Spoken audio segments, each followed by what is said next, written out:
Hello everyone, এখানে দিনটা শুরু হচ্ছে এরকম ঝিরিঝিরি বৃষ্টি নিয়ে। তারপর আমি আমার রুমটাকে একটু গুছিয়ে নিয়ে নিজেও সুন্দর করে রেডি হয়ে গেলাম অফিস যাওয়ার জন্য। এখানে আমি আপনাদের আমার ব্যাপারে একটু বলে দিই আমি কি কাজ করি।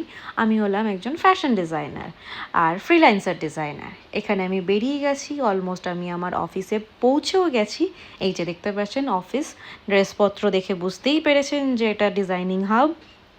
সব জায়গায় ডিজাইনার ওয়্যার আছে, ঝুলে আছে। এই ড্রেসগুলোই আমি রেডি করি। এখানে দেখুন সব কাপড় এইভাবে পরে আছে। কাপড় এইখানে এরকমভাবে চার্ট বেঁধে আমি ডাইয়ে ছাড়ি। এই যে হ্যান্ডওয়ার্ক, এইভাবে খাকা রেডি হয়, কীরকম কাজ হবে। এই ডাই থেকে কাপড় আসার পর আমি তারপর কাপড়টা দেখে নিই কালারগুলো ঠিক আছে নাকি। তারপর এখানে দাদা কাপড়টা চেক করে নেয় কাপড়ে কোনো দাগ আছে নাকি, না থাকলে সেই কাপড়গুলো এরকম কারিগরের কাছে ফরওয়ার্ড হয়ে যায়।